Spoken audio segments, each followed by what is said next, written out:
seperti ada apa ya, semangat, oh ternyata sebenarnya kalau saya mau, saya bisa.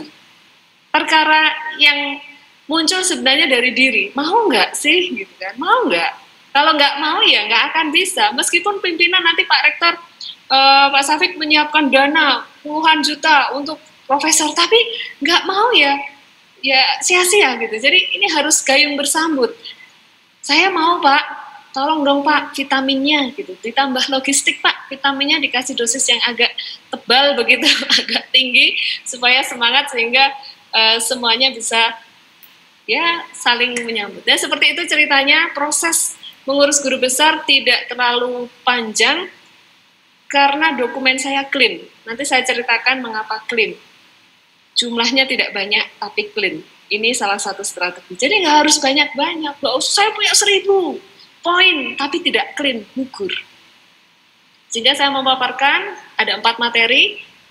Apa yang menyebabkan kegagalan, fenomenanya apa, ini kami kumpulkan dari kasus demi kasus yang ada di LDikti maupun dari tim pusat yang sering sosialisasi ke kami, lalu apa saja syarat mengurus Java, perkembangan PO-nya, dan persiapan yang pernik-pernik ya untuk formulir. Ini pernik-pernik tetapi kadang-kadang membuat kita tidak clean. Prosesnya seperti ini kan Bapak Ibu sudah perso, dari pengusul, direview oleh siapa? Oleh tim PAK. Nah, Pak Rektor dan Pak WR1 kadang-kadang reviewer PAK perguruan tinggi ini juga perlu dibuat kelas khusus, karena kasus yang sering terjadi adalah dikembalikan gara-gara reviewer PAK-nya tidak teliti. Jadi sebatas hanya memberikan review minimalis, lalu dikembalikan. Ini juga salah satu apa ya, diagnosis gitu ya. Saya kira nanti kita pilah-pilah mana yang jadi masalah yang paling utama di Unisbank. Kalau kita mengajukan AA, lektor, dan sampai guru besar harus lewat LDikti, tapi kalau sudah lektor kepala dan guru besar lanjut sampai ke pusat. Kemajuannya di reviewer PAK LDikti 6 sudah berbasis Sijago, dan ini kemarin belum lama Pak Lukman, Pak Sekpel yang sekarang sudah menjadi PLT LDikti 6 ini menyampaikan ke depan, ya tidak sekarang itu ke depan, karena sekarang Sinta itu kan ranahnya beliau, Sinta itu akan ditarik langsung masuk ke Sijago. Ya, rencananya gitu. Jadi nanti Pak Rektor dan Pak WR1 nggak perlu pusing monitor, ini data akan ditarik. Otomatis data publikasi itu akan muncul di Sijago. Ini, Prof. Ya, jadi ditarik gitu kan, Bapak nggak perlu scan atau apa, enggak. Jadi langsung data akan ditarik sehingga kita sudah seperti punya tabungan publikasi. Jadi begitu kita punya publikasi, Sinta merekam, Sijago merekam. Ini ide Pak Lukman, saya kira nggak perlu menunggu lama, sebentar lagi pasti akan di-launching sama beliau. Dan di reviewer pusat, seringkali ada kasus, kalau ada masalah-masalah, itu akan dilakukan audiensi dalam bentuk lokakarya. Jadi karya-karya yang meragukan, ini dipanggil untuk melakukan audiensi dan menjelaskan. Saya termasuk tidak pernah dipanggil, jadi saya belum pernah merasakan berkas kembali, satupun berkas saya tidak kembali. Karena mungkin waktu itu, ya karena saya percontohan ya, saya lakukan pelan-pelan, hati-hati supaya tidak menyalahi aturan, tetapi rupanya itu bisa dilakukan sebenarnya kalau Bapak Ibu nanti mempersiapkan dokumentasi dengan baik. Nah, materi yang pertama saya awali dengan fenomena kegagalan. Ada 2 fakta, gagal dari unsur pengusul, tapi ada juga faktor reviewer tadi yang kadang-kadang membuat prosesnya menjadi tersendat. Yang pertama, seringkali ketidaksesuaian bidang pengusul dengan karya ilmiah dan pengajaran ini menjadi masalah. Jadi misalnya saya akuntan, tapi saya mengajar di Fakultas Kesehatan. Kemudian saya menulisnya di bidang di luar akuntansi. Tidak ada core akuntansi yang muncul di situ. Atau saya akuntan, menulis akuntansi, tetapi bidang pengajaran saya ini variasinya sangat tinggi. Ini menjadi catatan karena reviewer ini akan melihat SK mengajar Bapak Ibu, lalu bidang pengusul yang ada di bagian depan, itu kan bidang usulannya apa, bidang keahlian kita apa, dan nanti akan ditelusuri pada karya-karya publikasi Bapak Ibu. Kalau karya publikasinya terlalu variasinya tinggi, terlalu banyak variasi, ini kadang-kadang membuat penilaian menjadi kurang cepat. Paling tidak, boleh nggak saya berkembang? Boleh. Ini kan membuat roadmap ya, boleh. Tidak ada yang salah. Tapi kita punya lini core penelitian dulu. Saya akuntansi di bidang apa? Audit. Yang sudah saya menelitinya di situ, saya kadang-kadang melenceng ke UKM, boleh. Saya melenceng ke BUMDes, boleh. Tapi topiknya selaras dengan apa yang saya bangun tentang akuntabilitas. Saya cerita akuntabilitas, fraud, seperti itu. Di ranah bermacam-macam bidang. Tetapi bidang keahliannya pastikan selaras. Saya pernah ini sebagai reviewer menolak usulan guru besar. Karena sepertinya pengusul ini digendong oleh tim, digendong sebenarnya nggak apa-apa kok. Gendong-gendongan itu salah satu strategi. Tapi bidang yang menggendong ini variasinya terlalu tinggi, sehingga tidak ada karya unggulan yang menunjukkan bidang keahliannya pengusul. Sehingga ini salah satu catatan, kalau Bapak Ibu plotting mengajar, sebaiknya pastikan bidang keahliannya itu pasti ada. Misah sedikit nggak apa-apa, tapi selalu mengajar mata kuliah yang menjadi bidang keahlian.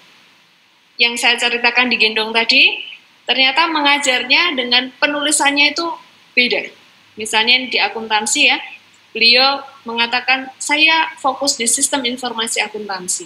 Tetapi publikasinya berkaitan dengan pasar modal, mayoritas. Dan semuanya teamworknya, gendongannya itu sama. Ya saya tolak, satu memang publikasi jurnalnya tidak memadai, yang kedua linearitas atau kesesuaian bidang ilmu ini sangat jauh. Tidak jauh sekali, tetapi tidak ada ciri khas dari keahlian si pengusul, sehingga ini menjadi pertimbangan kami untuk menolak. Syarat karya ilmiah tidak aman, ya. Laman jurnalnya nggak bisa diakses, bahkan kadang-kadang kita sampaikan di laman jurnalnya itu bukan dari laman aslinya, dewan editornya tidak bisa dilihat di halaman depan, ini yang saya sebut tidak aman tadi ya. Jurnal terbitan per jurnal juga tidak konsisten, kadang-kadang 100, ada yang 200, kadang-kadang 50. Walaupun memenuhi kriteria jurnal internasional bereputasi, tapi jurnalnya meragukan, maka itu gugur sebagai syarat khusus. Ini yang seringkali jadi kembali dokumennya, merasa, saya kan sudah ke Scopus Q3, bukankah ini sudah memenuhi? Dewan editornya lebih dari 4 negara, kenapa kembali? Karena ada yang aneh. Satu, skopa jurnalnya Kapita Selecta, terlalu umum. Yang kedua, jumlah publikasinya terlalu banyak. Ini juga menjadi pertimbangan reviewer untuk mengembalikan berkas foto. Bapak Ibu, berapa jumlah jurnal Scopus saya ketika guru besar? Saya hanya mengajukan 2. 2 saja. Yang Scopus, yang bereputasi.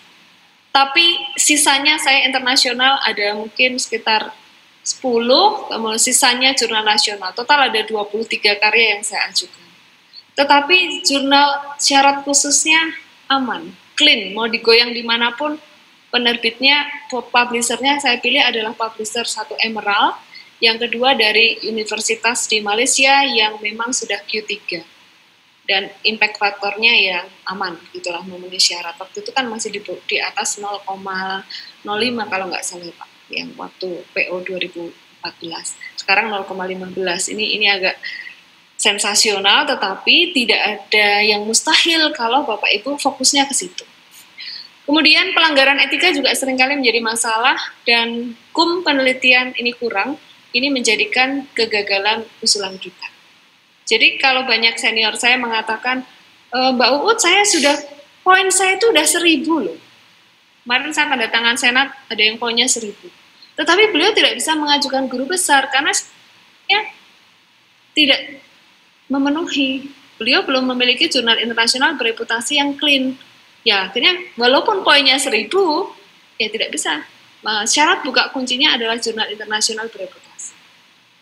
Dari sisi peer review, kadang-kadang peer review-nya memberikan review yang minimalis. Ya.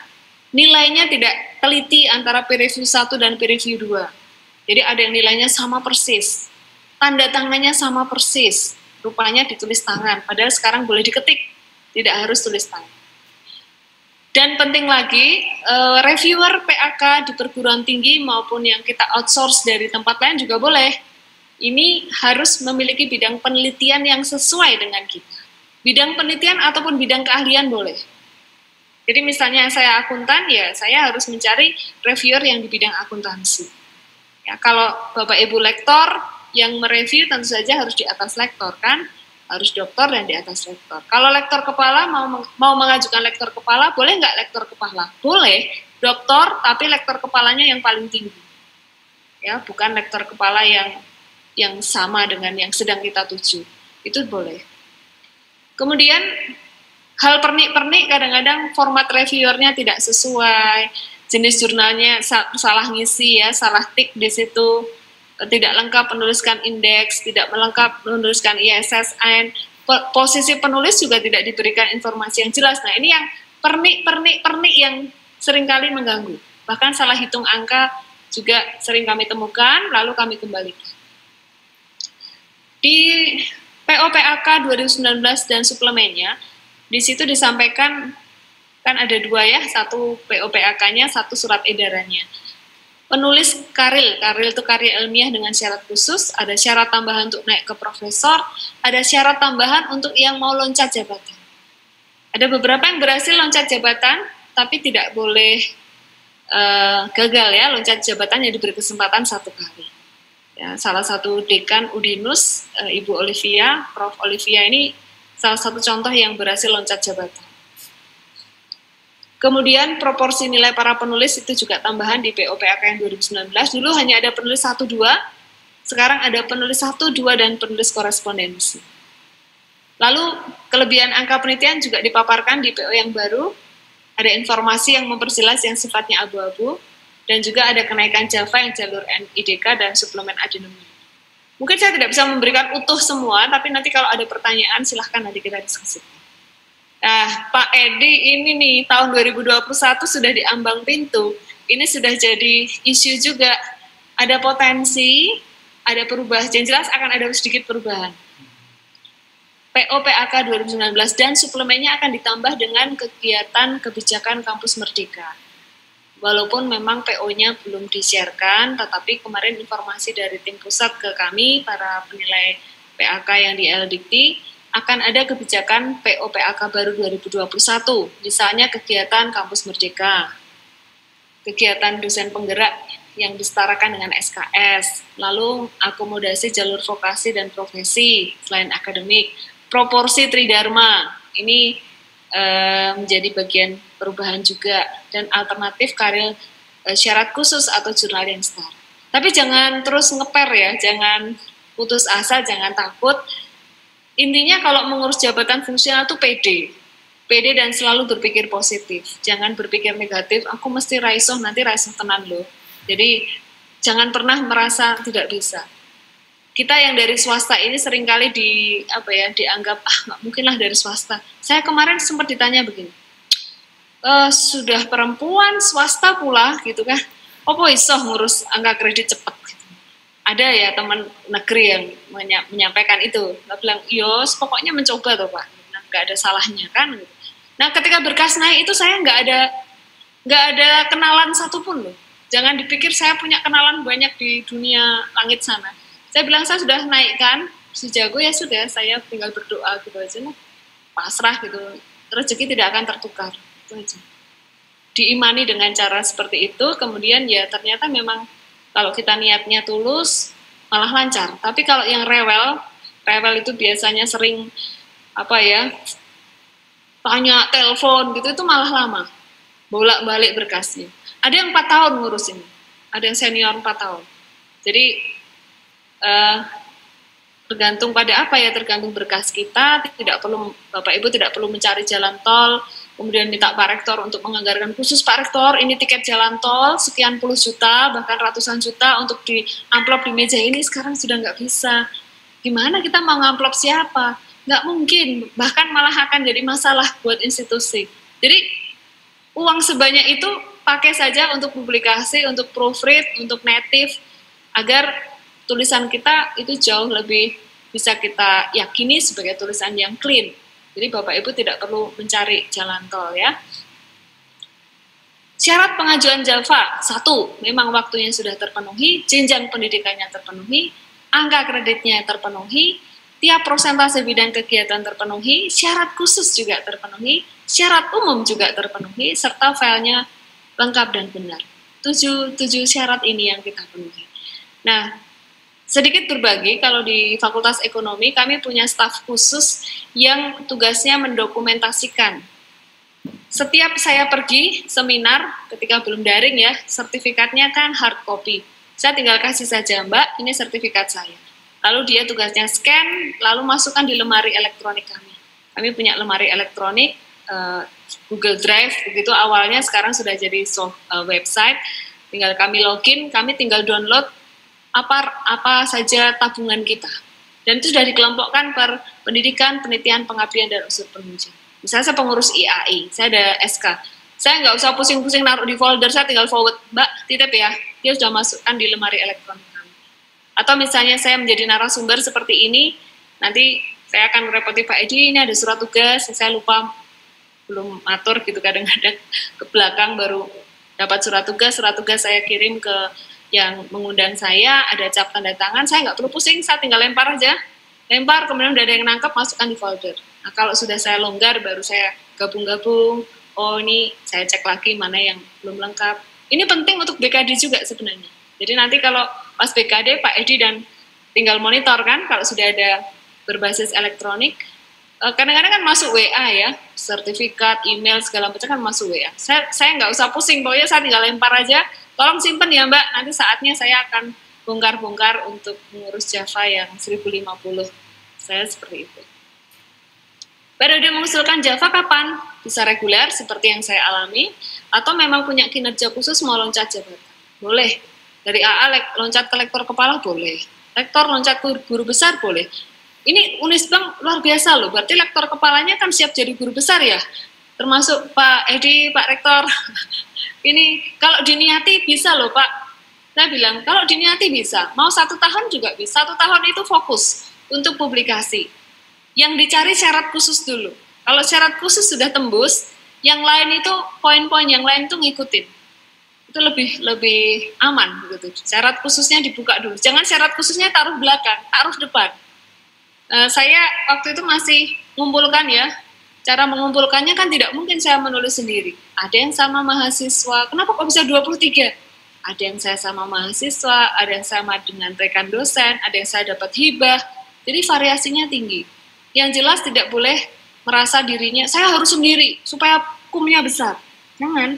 Justru kita berbagi poin itu penting gitu. Berbagi poin, tetapi kita ada porsi yang penulis utama sesuai dengan syarat khususnya. Kalau saya ke guru besar ya saya harus ada yang di jurnal internasional bereputasi, dan punya 1 itu sudah buka kunci, tapi paling tidak Bapak Ibu punya cadangan 1 lagi. Jadi saya sarankan paling tidak mengajukan 2. Saya ajukan 2. Bukan bagian dari disertasi tapi pengembangan, boleh. Saya pengembangan disertasi kok. Jadi tidak benar-benar buat baru murni, enggak. Bapak Ibu bisa mengembangkan. 3 kelompok pengusulan Java seperti apa? Yang merah itu reguler, yang kedua hitam itu loncat jabatan, yang ketiga itu hijau itu naik pangkat dalam jabatan yang sama. Jadi saya sudah profesor, saya masih punya PR nih 1050. Kalau sudah 1050 ngapain? Saya tetap masih punya target, yaitu saya harus publikasi. Nah, salah satu tips begitu, mungkin Pak WR1 dan Pak Rektor berkenan, kita memberikan reward Pak. Walaupun rewardnya bukan uang, reward itu nggak harus uang. Jadi setiap tahun di rapat fakultas dicari atau diumumkan dosen dengan publikasi terbanyak dan tentu saja yang di jurnal yang aman begitu ya.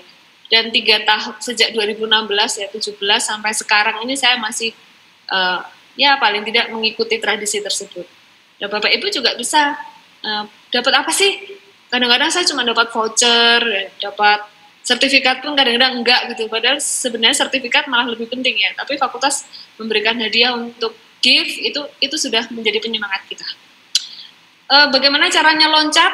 Kalau reguler ya sama seperti saya, Bapak Ibu mulai dari AA 150, ke lektor 200, kemudian habis lektor 200 saya ke lektor kepala 400. Maaf Prof, itu Ya. mungkin tampilannya biar bisa lebih jelas slideshow Prof. Oh, slideshow ya, Iya. coba ya Pak Edi. Iya. Betul.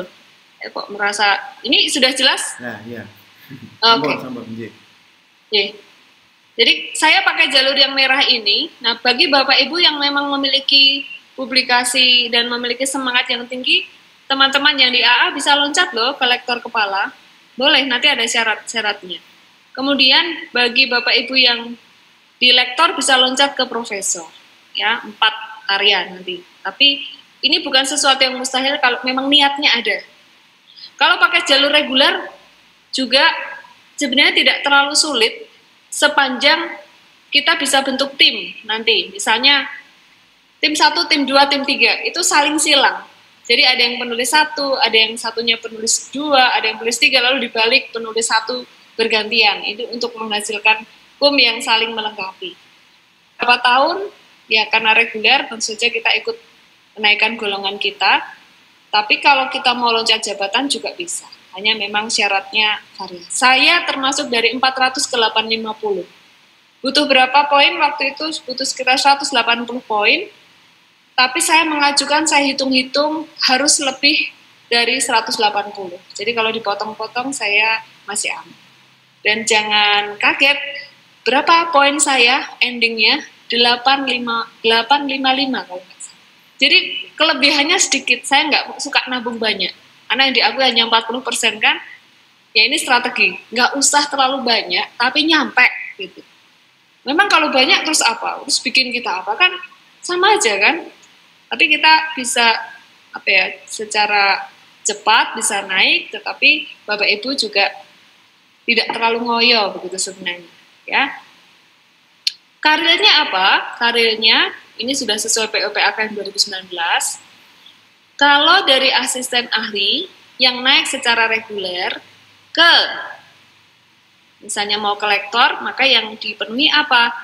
Nah, ini yang berbeda dengan yang POPAK yang dulu. Dulu tidak mengenal jurnal Sinta. Nah, sekarang yang namanya terakreditasi itu Sinta, Bapak. Saya nggak tahu di Unisbank sudah berapa Sinta yang dihasilkan. Jurnal nasional Sinta, peringkat itu Sinta ya, Sinta 3, 4, 5, atau 6. Atau jurnal nasional di luar peringkat, ini maksudnya bukan Sinta tapi diakui, di LIPI misalnya, itu juga diperkenankan. Untuk yang asisten ahli ya wajib, gampang toh, jadi asisten ahli itu gampang banget, 1 saja itu sebenarnya sudah bisa jadi dosen memiliki asisten ahli. Yang bagaimana kalau 1 dan 2, Sinta 1 dan 2 yang wajib mana? Yang wajib punya tentu saja setelah kita mau ke lektor kepala, itu baru wajib. Masuk Sinta 1, 2 itu agak sulit. Tapi itu kan untuk lektor kepala. Bagi Bapak Ibu yang dari asisten ahli mau ke lektor, yang wajib itu apa? Sinta 3, 4, 5, atau 6. Ini relatif lebih mudah loh masuk ke Sinta 3, 4, 5. Ya, untuk mengantisipasi ini, maka yang tadi saya sampaikan bisa dilakukan sistem mentoring. Mentoringnya apa? Menghasilkan jurnal. Kalau sudah menghasilkan jurnal, hasil jurnalnya bisa dipakai untuk naik jabatan fungsional. Jadi strateginya bisa berlapis semacam itu. Si mentor dapat apa? Kalau di tempat kami di SK Rektor, si mentor ya tentu saja ada reward finansial, tidak terlalu besar, tapi paling tidak ada tanggung jawab sosial kan ya. Bahwa misalnya saya tuh dapat 3 menti, saya mementori 3 orang. 3 orang ini setiap minggu bagikan bimbingan saya gitu, saya rewel. Biasanya saya minta, Mas, Mbak, minggu depan diskusi ya sampai mana draft publikasinya. Jadi bukan untuk Java, tapi publikasi yang dikejar, masuk ke Sinta 3, 4, 5. Nah, alhamdulillah 3 menti saya ini sekarang sudah ke lektor. Jadi saya mementori sejak asisten ahli selama 2 tahun. Itu sudah ke lektor, dari AA ke lektor. Itu usulan saja Pak Rektor, nanti kalau berkenan ada sistem mentoring yang sudah lektor kepala membimbing yang di bawahnya. Nanti kan yang lektor kepala membimbing ini kan perasaannya juga, wah masa saya membimbing saya tidak publikasi. Ini kan bisa publikasi bersama. Yang lektor kepala bisa naik, yang lektor bisa naik ke lektor kepala, yang AA bisa naik. Yang lainnya juga Bapak Ibu bisa mersani, kalau jadi profesor itu harus bagaimana? Ya jurnal internasional, dan yang menjadi wajib ya jurnal internasional bereputasi. Ya. Berapa jumlahnya? 1 kalau mau ke guru besar. Yang loncat jabatan, memang karena ini ekstra ya, maka Bapak Ibu yang mau loncat jabatan wajib jurnal internasional bereputasi dari AA ke lektor kepala itu 2. Minimal. Kata-katanya kan minimal. Lektor ke profesor minimal 4. Dan 50%-nya wajib berasal dari jurnal internasional bereputasi JIB dengan impact faktor yang sesuai dengan rata-rata klaster di bidang ilmunya. Ini yang baru, di surat edaran yang baru. Kalau kita rumpunnya art dan humanities, Scopusnya 0,25, WOS-nya 0,50. Kemudian yang sosial agak tinggi, 0,4, WOS-nya 0,8. Yang science 0,5 dan 1. Saya kira kalau semacam ini yang perlu diperhatikan kalau loncat jabatan ya harus ini memperhatikan jurnal yang kita tuju, tidak hanya indeks Scopus tapi sampai pada impact factor-nya. Kalau sudah jenjang pendidikan terpenuhi, syarat pertama, asisten ahli atau kolektor. Kalau AA ya minimal S2. Kalau sudah S3 bagaimana? Bapak Ibu bisa langsung ke lektor dengan kum terendah lektor 200. Nah, ini kan sebenarnya bisa dilakukan ya, karena sekarang dosen sudah minimal S2. Apalagi kalau rekrut langsung S3, nanti langsung kita dapat lektor lah di situ. Dan kaitannya dengan jabatan fungsional akademik, kalau IAPS 4.0, yang dihitung yang mulai dari lektor kepala ke atas, kalau AIPT ya, kalau IAPT. Kalau PS, lektor sudah dihitung juga. Kenaikan jabatan ke lektor minimal S2, lektor kepala boleh S2, boleh S3, hanya tadi syarat jurnalnya beda. Kalau profesor ya tentu saja harus S3 dulu. Ya. Loncat jabatan juga harus S3. Gitu.